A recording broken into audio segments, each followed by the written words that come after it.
Hey everybody, it's Lou again. So I just wanted to give you guys about a 3-month update. I'll do the too long didn't read summary first so you can get on about your lives if you don't want all the detail. Let's see, everything has worked about as I planned, so that's been very good. The solar panels have performed well, the EcoFlow has done a great job, and the little air conditioner has performed remarkably. So that's all been great. We have not doubled our money in saved electric bills, although we have saved a little bit. We'll talk about that more later in the video. But the long and the short of it is it's worked about as well as I thought it would, and we're very pleased with the results. Now, I'll talk a little bit more in detail about all the different pieces. The solar panels have worked perfectly. No drama at all, really. A little over a kilowatt in output, so they perform very well even though they're used, and I've been very pleased with them. This little air conditioner has been pretty impressive.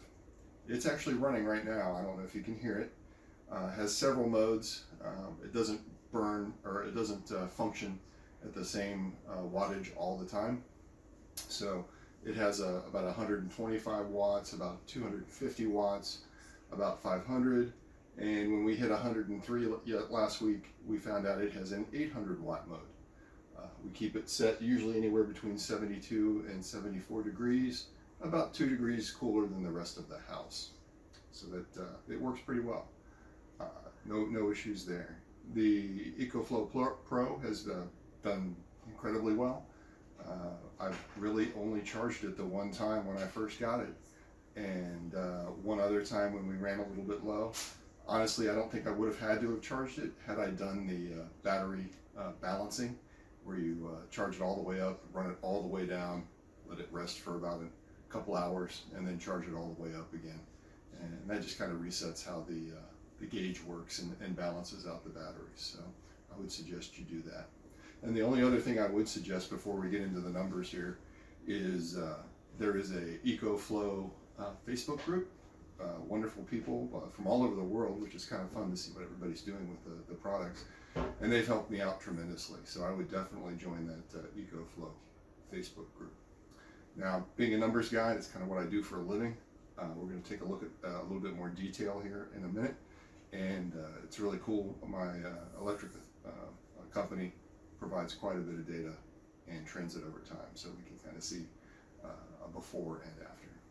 So let's take a look at those numbers. So what we have here is actually pretty cool.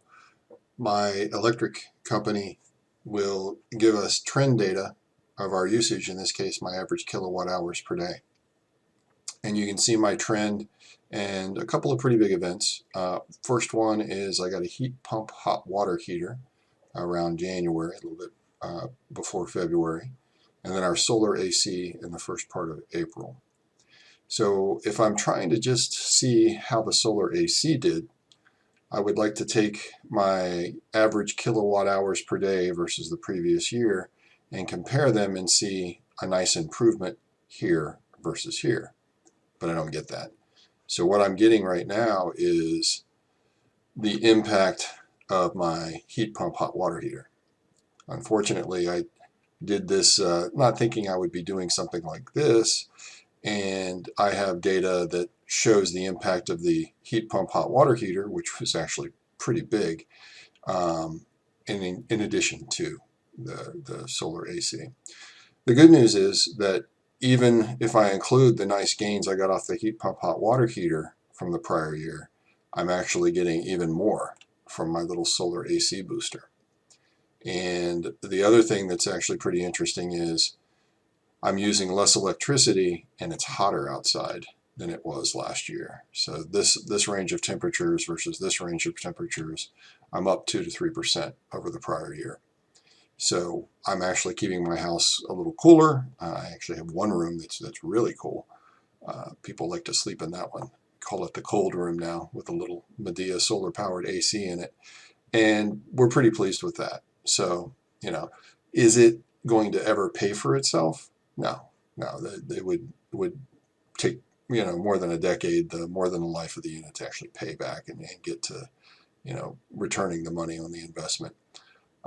especially given, this, don't look people in California, but that's what I pay per kilowatt hour. So very, very fortunate here in Florida that it's inexpensive. We have quite a few solar installations that the electric authority here in town runs, and Florida Power and Light in general runs, that kind of help with this. But the reality is this is incredibly cheap no matter where you're at in the country.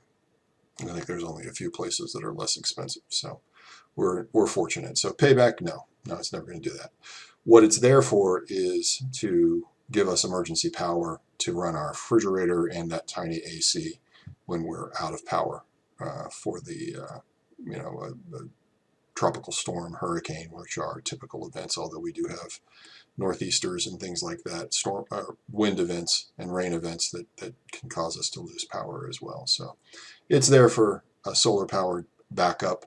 The solar panels you saw earlier are not attached to anything. They're just laying there on the ground on some wooden blocks. So very easy to move those into the garage during a wind event, and then move them back out afterwards to help power our unit. All in all, I'm very pleased. I would do it again. I've had a lot of fun, kind of monitoring and maintaining the system.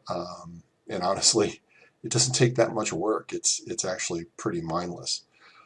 One thing I would offer up, and let me know in the comments, if you'd like to see me talk about my heat pump water heater or hybrid hot water heater.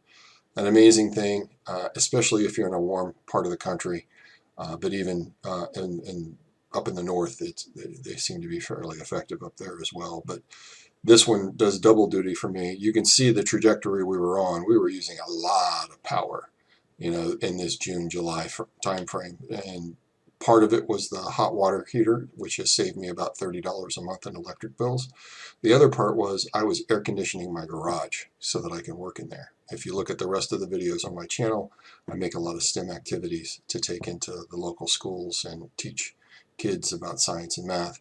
And that cooling that garage during the summer was just brutal. I had a little portable AC unit, and I was pumping the waste heat up into the attic, which has a vent, and it was just miserable. So the heat pump hot water heater, its one output is cold air. So all of the heat goes into your hot water, and the waste product is cold air, which goes into my garage, cold dry air. So it dehumidifies my garage. Boy, that's easy for me to say. And that has been a godsend during the summer months here in Florida. So be happy to chat about that one. It was an interesting journey to install it, and it's worked great so far. So thanks everybody for your time. Appreciate you tuning in, and if you haven't yet, check out the original video where I talk about the solar AC. Thanks.